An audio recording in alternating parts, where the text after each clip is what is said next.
Bonjour, le Bitcoin est bullish en attente de confirmation. Mais qu'en est-il de l'Ethereum? C'est ce que nous allons voir dans l'analyse du jour.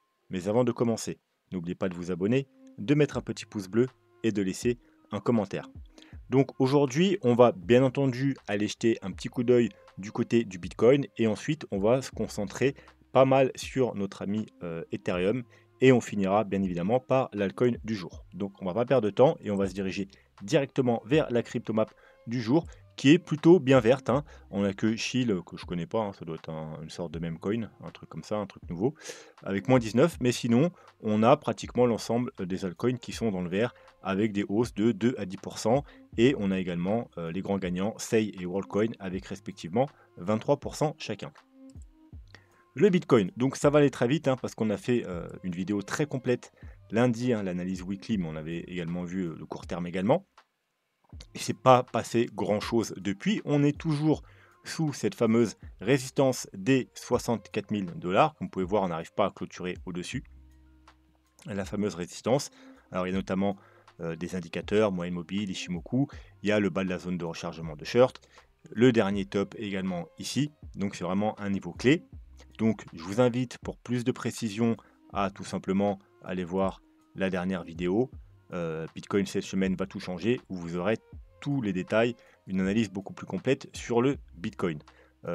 J'en profite également, si vous voulez soutenir la chaîne, vous pouvez aller jeter un coup d'œil aux vidéos qui sont là à voir absolument, faire une petite donation en crypto-monnaie, utiliser les liens d'affiliation sur les cryptos ou sur les marchés traditionnels Trade Republic, ou plus simple, hein, faire un petit don avec le petit cœur YouTube qui est ici. Voilà, donc le Bitcoin, rappelez-vous, je vous avais dit quoi? On avait une divergence baissière H4, hein. Alors, pour voir les divergences, on enlève le graphique, on fait du propre, on se met les lignes, voilà, vous avez un sommet plus haut, un sommet plus bas, et on a fait un nouveau sommet plus haut et un nouveau sommet plus bas. Donc c'est une nouvelle divergence, double divergence baissière. Donc attention, on est sous une résistance, double divergence, un ralentissement, vous voyez, de la hausse, ça ralentit, c'est presque, si on prend les clôtures, hein, c'est quasiment un triple top. Sur le RSI, on est sur un support. Alors pour valider déjà la divergence, il faut casser les plus bas qui sont ici. Donc en gros, il faut casser le support. Voilà. Et là, juste en dessous de nous, on a le petit support de la trendline. Donc, tant qu'on tient cette trendline et le support sur le RSI, tout va bien. Si on se met à casser le support du RSI, bon bah on validera déjà la double divergence baissière. Et puis ensuite, on validera la cassure de la trendline, la cassure du support. Vous voyez que là, c'est un support important, hein, qui a fait support ici de nombreuses fois, qui a fait support encore ici, ici, ici, ici, ici. Voilà.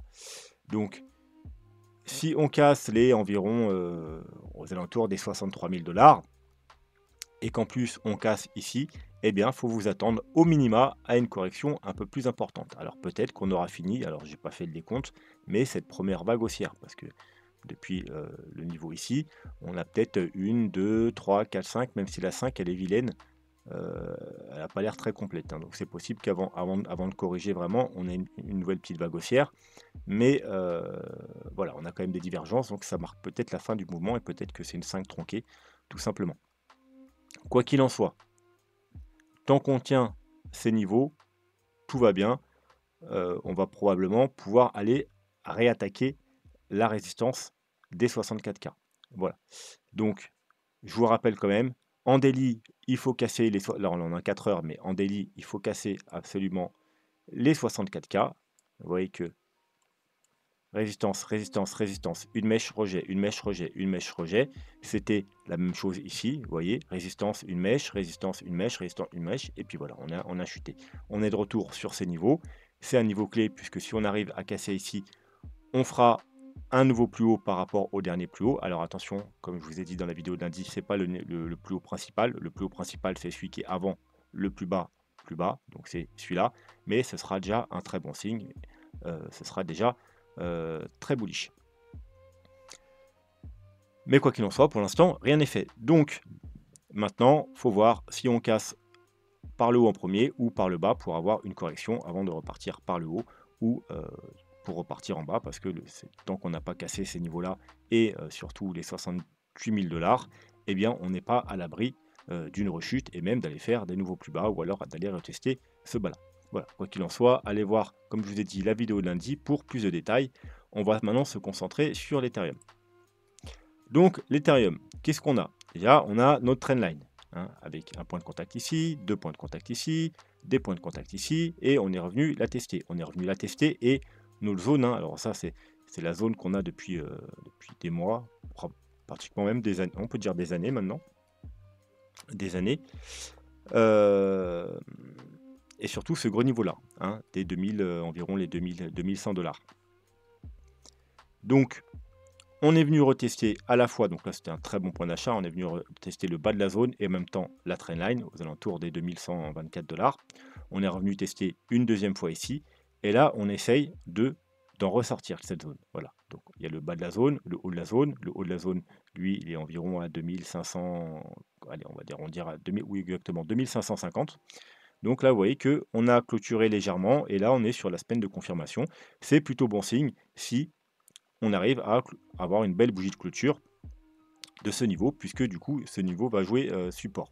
Voilà. Si on rechute, il faut espérer ne pas recasser cette trendline, donc ne pas repasser en dessous les 2003. Sinon, on retourne là et si on revient une fois, ce sera probablement pour le casser. Et puis si on casse, on valide à la fois la cassure de la trendline et ce très gros support. Ce sera plutôt mauvais signe. Voilà. Donc pour ce graphique.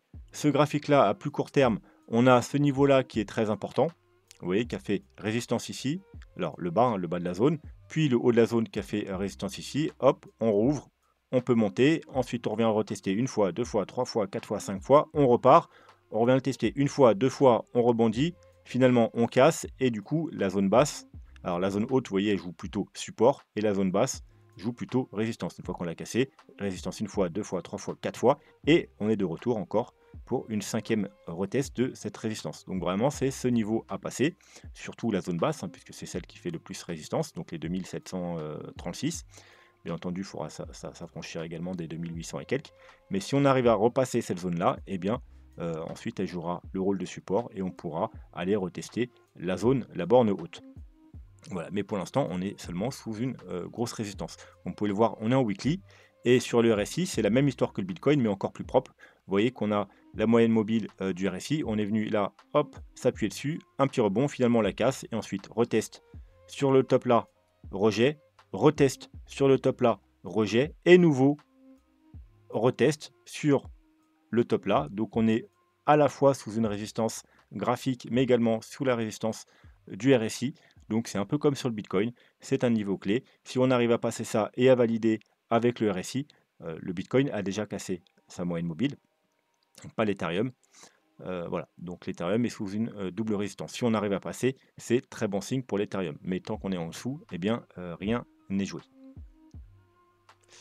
L'Ethereum contre le Bitcoin. Rappelez-vous, on avait ce range important, hein, vous voyez, où on a bien travaillé là-dedans. On l'avait bien travaillé ici. Au final, on a décidé de casser à la baisse, mais on restait toujours dans cette structure, une sorte de gigantesque bull flag. Bon, je ne sais plus si on peut appeler ça un bull flag du coup, vu que ça me paraît assez grand. C'est plutôt un canal baissier, on va appeler ça. Récemment, on en est sorti et je vous avais dit, il faut absolument réintégrer, il ne faut pas valider, hein. On a une clôture ici, une bougie de clôture, et là, la bougie de confirmation, on n'a pas confirmé puisque la bougie est verte, et là, on est même sur une bougie de réintégration. Donc, il faut clôturer la semaine. Il faudrait monter un peu parce que là, on est vraiment pile dessus. Donc, il faudrait essayer de clôturer la semaine un peu au-dessus, avoir une belle bougie de confirmation la semaine prochaine, et ce sera très positif de l'Ethereum face au Bitcoin. C'est-à-dire qu'on aura probablement un Ethereum qui va surperformer le Bitcoin, hein. Dans un premier temps, on ira probablement rejoindre le haut du canal. Et puis, si on casse le haut du canal, il y aura la petite résistance au-dessus. Et si on passe, eh bien, il faudra s'attendre à ce que l'Ethereum s'envole par rapport au Bitcoin. Voilà. Mais pour l'instant, rien n'est fait. On a un petit fake out là, c'est très bon signe, mais maintenant, il faut valider. Il faut valider, il faut réintégrer, il faut clôturer et avoir la bougie de confirmation pour espérer rejoindre dans un premier temps le haut du canal, hein. Juste le haut du canal, ça nous donnerait un Ethereum qui surperforme de 20% le Bitcoin dans la prochaine vague haussière. Donc maintenant, le plan Elliott Wave sur l'Ethereum. Alors, Certains me demanderont pourquoi je commence ici et pas au plus bas. Voilà, alors sachez qu'un bottom, c'est pas forcément le point le plus bas. Tout simplement pour plusieurs raisons. D'une part, la correction, pour moi, c'est la même que sur le Bitcoin, hein, du bear market. Donc ça veut dire là, on a 1, 2, 3, donc A, B, C. Une autre vague A, B, C. Donc, vous savez, c'est une flat, hein, elle a atteint parfait des targets parfaites pour les flats également. Et puis donc, après 5 vagues. 1, 2, 3, 4 et 5. Voilà, la seule différence, c'est que le Bitcoin est venu faire une vague C de flat classique, donc avec un nouveau plus bas. L'Ethereum, il a fait une tronquée juste parce qu'il était plus bullish. Voilà. Alors bien sûr, certains pourront considérer que le bottom est ici. Pourquoi pas, mais ça va vraiment être gênant parce que vous voyez là, si on considère que le bottom est ici, c'est problématique. C'est problématique parce que vous voyez, on a une vague, deux vagues. Est-ce qu'on a une vague 3 là? En 1, 2, 3, c'est pas possible, il nous manque encore deux vagues. Donc là, on serait plus sur un mouvement correctif, ce qui veut dire que si on considère que le bottom est ici, et bien là, finalement, c'est pas impulsif ce mouvement-là. C'est plus un mouvement correctif et c'est problématique. Ça veut dire qu'on va peut-être aller plus bas. Alors, c'est pas ce que je privilégie. Donc pour moi, on a fait une flat comme le Bitcoin.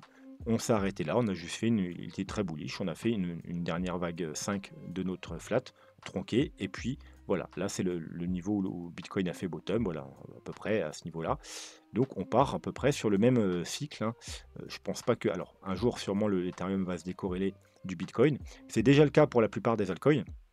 Alors, quand je dis se décorréler, c'est dans le mouvement global à long terme. Sur du court moyen terme, bien entendu, la plupart des altcoins suivent le Bitcoin. Ça veut dire que quand il chute, ça chute. Et quand ça monte, avec plus ou moins de force. Mais vous savez que le Bitcoin, là, il est sur une fin de bull market, hein, sur une vague. Alors, entamé déjà ou pas, on va attendre la validation, mais il nous manque une vague haussière sur le Bitcoin pour finir la hausse, donc 5 vagues haussières, alors que une grande partie des altcoins qui n'ont même pas encore commencé leur hausse, puisqu'ils ont fait des nouveaux plus bas récemment par rapport aux anciens plus bas. Donc du coup, c'est totalement décorrélé.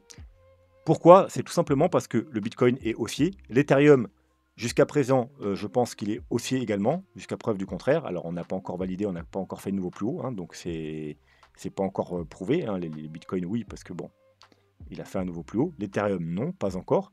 Donc, il n'y a pas encore de confirmation qu'il soit vraiment haussier, parce que l'ultime confirmation pour qu'un actif soit haussier, il faut faire des plus hauts, et on n'a pas encore cassé le dernier top. Mais bon, moi j'ai la conviction quand même que l'Ethereum est haussier, ce qui n'est pas le cas de la majorité des altcoins. Comme je vous ai dit, il y a une grosse majorité des altcoins qui ne vont pas faire de plus haut par rapport à leur top de 2021. Et donc, pourquoi ils ne sont pas corrélés en termes de vague d'Elliott au Bitcoin? C'est tout simplement parce qu'ils ne sont pas sur un mouvement impulsif, mais ils sont sur un mouvement correctif. Voilà. Ce qui veut dire qu'ils vont faire peut-être 3 vagues haussières. Alors, on verra ça peut-être dans une autre vidéo. Mais ils vont faire 3 vagues haussières. Et je peux vous montrer un exemple, par exemple. Est-ce que je pourrais trouver un altcoin Bon, je sais pas, je vais prendre au hasard, voir si ça... Et lui encore ça va, il est plutôt raisonnable. Mais, ouais. Bon, on va prendre Dent, même si c'est pas le... Vous voyez, lui, il n'a pas fait de nouveau plus bas, hein, il a fait quasiment un triple bottom. Mais c'est un peu le même délire. Vous voyez qu'il n'est pas encore haussier, hein. D'ailleurs, il y a très belle phase d'accumulation ici. Voilà, il n'a pas encore cassé, donc c'est une très belle structure, hein, sur Dent. Mais quoi qu'il en soit, il peut pas. Le Bitcoin est déjà en vague 5 et là il est en vague rien du tout, hein. Il est en vague rien du tout, il est toujours dans. Voilà. Donc la plupart des altcoins, ils vont faire quoi? Quand ça va redémarrer, ils vont nous faire seulement 3 vagues haussières. 1, 2, 3 pour aller rechercher la plupart. Alors les moins bullish, ils iront chercher leur 0,38,2. Les plus bullish, ils iront chercher la zone de rechargement de short. Alors, hein, je la mets au hasard, mais elle doit être par là. Voilà. Et puis c'est tout. Ils feront pas de nouveau plus haut. Et puis c'est un mouvement correctif. Et puis après, ils repartiront en bear market. Voilà. Et voilà. Donc 1, 2, 3. Vous allez me dire le Bitcoin, il reste une vague. Mais oui, tout simplement, lors d'une sous-vague du Bitcoin, eux, ils feront une correction plus importante. Ça fera une vague B. Et puis voilà, ils vont faire quelque chose comme ça, la plupart des altcoins. Et ils vont pas faire de nouveau plus haut. Voilà, donc ils sont déjà décorrélés dans leur structure. L'Ethereum, lui, je pense qu'il est toujours corrélé au Bitcoin dans sa structure. C'est pour ça que voilà, il a la même structure que le Bitcoin. On a fait une vague 1, une vague 2, une vague 3. Et si je vous mets les les targets, vous allez voir qu'il a très bien respecté la vague 3 est plus que correcte. Voilà, vous savez que la target principale, enfin la première target pour une vague 3, c'est les 1,61,8. Il les a dépassés, il est pratiquement venu chercher les 2,61,8. Donc il n'y a pas de souci de ce côté-là. Et donc là, on est dans une vague 4, finie ou pas, hein, ça on le verra. Et puis on attend une vague 5. Voilà. Pareil, le bottom, je le mets là, je le mets pas là. Pourquoi? C'est une mèche, vous voyez que sur le RSI, on fait un plus bas. Donc en général, on prend le plus bas sur le RSI, vous voyez. Et puis là, c'est juste une mèche. Si je vous mets, voilà, comme ça, vous voyez bien que le bottom, il est là. Hein. Là, c'est, voilà, hop, hop, ça confirme sur le RSI. Donc moi, le bottom, je le mets là et je le mets pas là. Comme je dis, le bottom, c'est pas forcément le point le plus bas. Vous voyez, c'est à peu près la même chose qu'ici. Et on attend une vague 5. Donc, si ce plan est le bon, bah, je vais vous donner tout simplement, comme les bitcoins, les objectifs pour la vague 5, donc pour la fin du bull market pour l'Ethereum. Alors, le premier objectif, je ne l'ai pas placé tout simplement parce que il est vers ici. Hein. En gros, ça se finirait en triple top. Alors les objectifs, vous savez, vous mettez une prolongation. Alors, moi, je vais quand même vous le montrer pour s'il y a des nouveaux ou quoi. Voilà, vous prenez le bas. Alors là, par contre, moi, voilà, je suis de l'école que même si le bottom ici, pour tracer par contre les prolongations, je prends toujours le point le plus bas. Voilà. Hop, et le point le plus haut, et on met pareil, au point le plus bas. Voilà. Et donc on a les 1, c'est le premier objectif du MAC 5. Enfin non, excusez-moi. Les 0,618, c'est le premier objectif du MAC 5. Mais vous voyez que il est à 3700. Ça veut dire qu'il n'arriverait même pas à recasser les plus hauts du mois de mars et du mois de juin. Donc c'est vraiment quelque chose que je ne privilégiais pas. Attention, c'est possible, mais c'est vraiment pas du tout à privilégier, donc je ne l'ai même pas mis sur mon graphique. Ensuite, on a les 1, on a les 1,618, les 2,618, 3,618, et puis bon, là, c'est vraiment des objectifs vraiment extrêmement bullish. C'est pour ça que je ne les ai pas représentés non plus. Hein. Même celui-là, c'est extrêmement bullish déjà, donc c'est pas privilégié. Donc, on va s'enlever ça. Donc, le premier objectif réaliste, c'est les 1. Voilà, qui se trouve exactement à 4700 $. C'est pas non plus celui que je vais privilégier. Pourquoi? Parce que on ne ferait pas de nouveau plus haut. En gros, vous voyez, c'est pile poil sur le dernier top. Voilà, on casserait pas les plus hauts. Alors, c'est possible. Mais voilà, je ne vais pas non plus privilégier cette target. Mais quand même, pour quelqu'un qui aurait un plan d'achat là et prise de profit, il faudrait quand même prendre un profit sur cette target. Ensuite, l'objectif principal que moi je vais privilégier, c'est plutôt les 1,618. Voilà. Et qui se trouve aux 6200 $. Qui m'aura un objectif, vous voyez, 1, 2, 3, 4, 5, c'est un objectif qui me paraît plutôt optimal. Maintenant, objectif un peu plus bullish, mais toujours réaliste, mais plus bullish, c'est les 2,618 qui se trouvent aux 8900 $, un petit peu en dessous les 9000 $. C'est-à-dire un peu en dessous les 10 000. Hein. Beaucoup, si on dépasse 5, 6, 7 000, ils vont s'attendre 10 000, 10 000. Et puis en fait, on va s'arrêter à juste en dessous, allez, à 9000 $. Voilà. Ce qui serait très bien aussi. Et voilà, tous ceux qui veulent sortir à 10 000, eh ben, ils ne pourront pas. On s'arrêtera à 9000.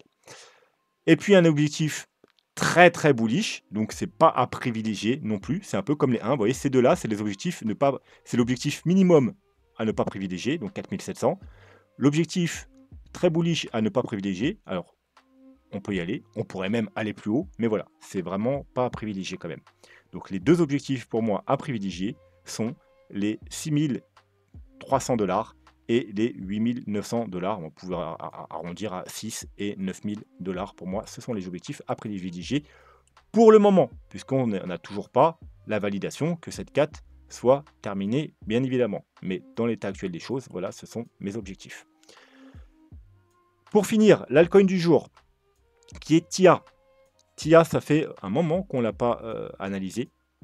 Donc, rappelez-vous, nous, on l'a acheté quand il est sorti. On l'a acheté, pour ça, il faut aller voir le graphique en 4 heures, parce qu'on n'a pas... Tac. Je sais même pas si on l'a analysé depuis, d'ailleurs. Hop là. Nous, on l'a acheté, voilà. Quand on l'a analysé, nous, c'était là en H4, et puis on l'a acheté ici. À 2,45 ou 2,30. Moi, je l'ai acheté à 2,30, hein, sur le portefeuille de la chaîne. On pourrait aller voir à combien on l'a pris.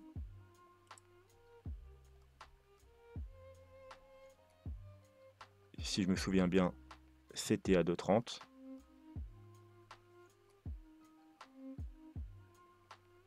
Ok, TIA, il est où TIA 2,30, voilà, j'avais bonne mémoire. Donc, on l'a pris ici sur le retest de la trendline, mais on pouvait le prendre soit ici, soit sur la cassure de, voilà, vous voyez, cette zone, hein, ce canal, très joli canal, une petite trendline, on a cassé la trendline, on a cassé le canal, donc on pouvait très bien le prendre à la cassure ou sur le pullback ici, ou sur le pullback ici. Nous, on a eu de la chance, on l'a pris sur le pullback, alors voilà, aux alentours des 2,30. Mais on pouvait le prendre également à 2,45. Bon, après, on est monté très haut. On est monté très haut. On est monté, je crois, jusqu'à 20, jusqu'à 20 $. Même un peu plus. On est monté à 21 $.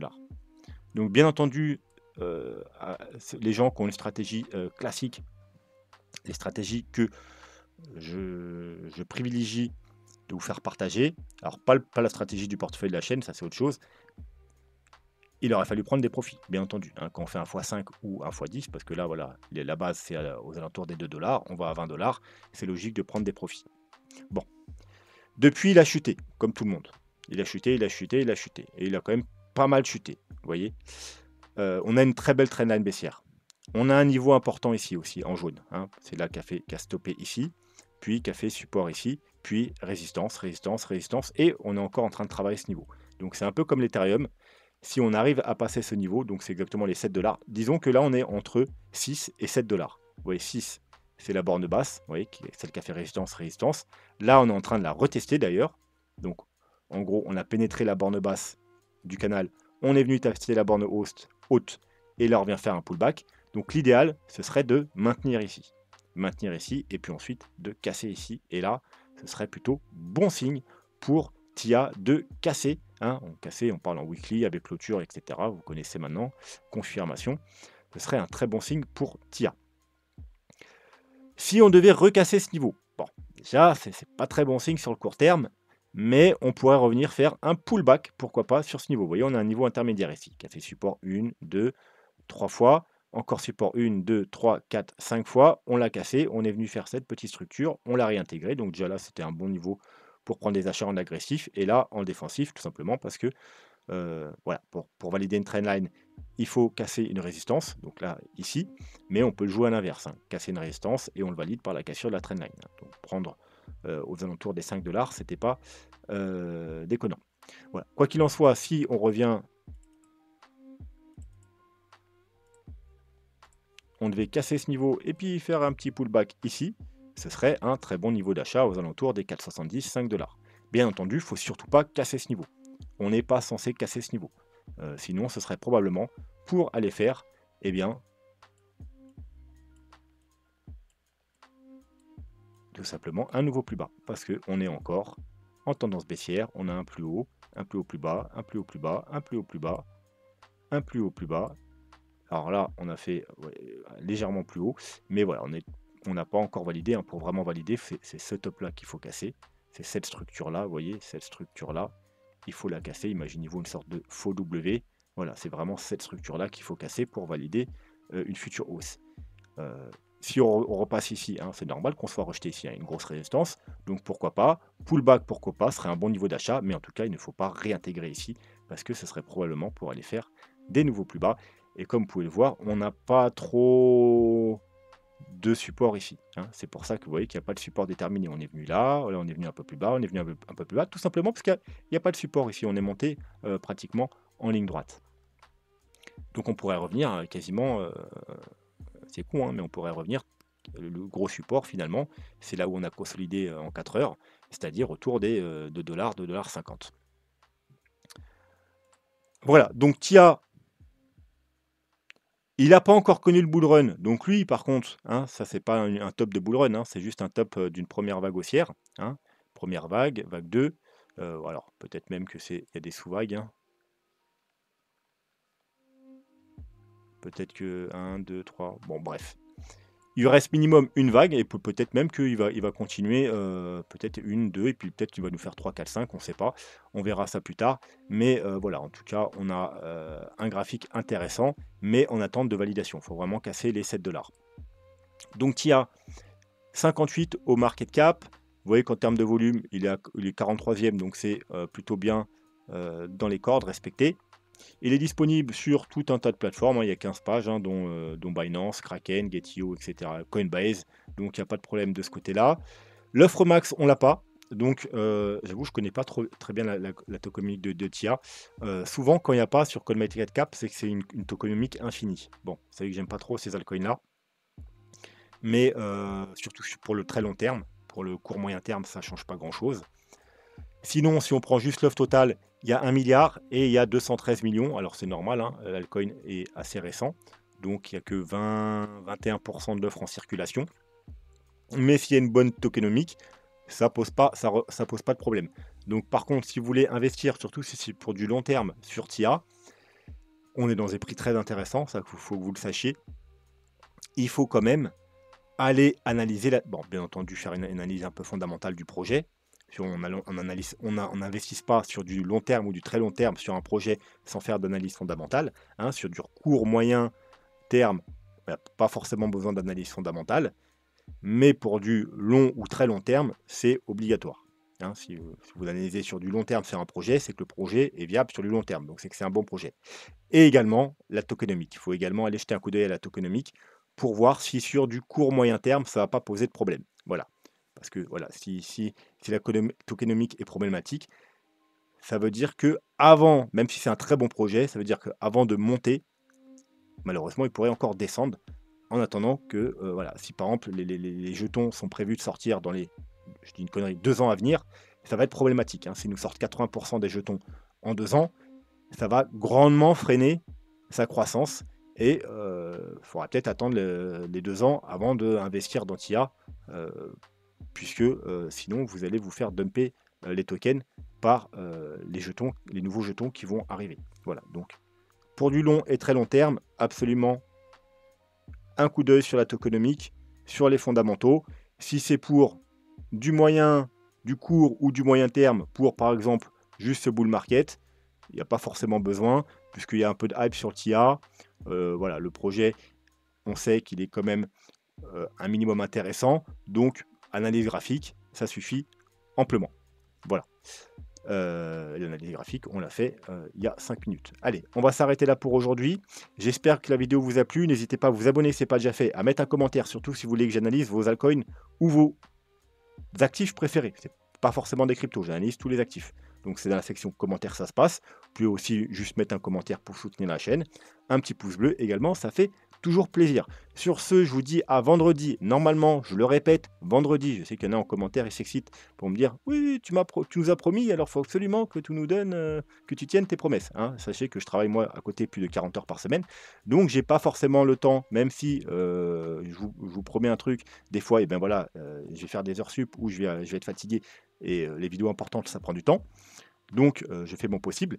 Et je vous ai mis également une condition. Quand je vous ai dit que vendredi, j'allais vous faire les objectifs du bull run pour le Bitcoin, c'est seulement si on a validé la hausse. Hein, parce que sinon, si on n'a rien validé, ça ne sert à rien que je vous donne, que je vous fasse la vidéo maintenant. Je vous ferai plutôt une vidéo sur des targets baissières. Voilà. Mais si on valide, si on arrive à casser au moins en daily les 64K, ça veut dire avoir un premier signal assez bullish. Vous savez que le plus important, forcément, comme d'habitude, c'est le signal weekly. Mais si on a ce premier signal avant vendredi, hein, on est mercredi, donc voilà, ça risque d'être tendu. Et bien effectivement, je ferai mon possible pour vous sortir la vidéo sur les objectifs du Bitcoin. Et sinon, eh bien, on la fera quand le moment sera venu, la semaine prochaine, dans 2 semaines, dans 3 semaines, dans un mois, tout dépendra ce que nous fait le Bitcoin. Hein, ça ne sert à rien de faire des objectifs tant qu'on n'a pas validé le bottom actuel. Voilà, puisque de toute façon, il y a beaucoup d'objectifs qui vont être faits par rapport justement au graphique et au potentiel bottom. Mais tant qu'on n'est pas sûr d'avoir enfin, on n'a pas au moins un peu plus de confiance dans le bottom des 49K, ça ne sert à rien de faire des projections haussières. Voilà, sur ce, moi je vous souhaite une très bonne soirée et je vous dis à vendredi. Tchuss!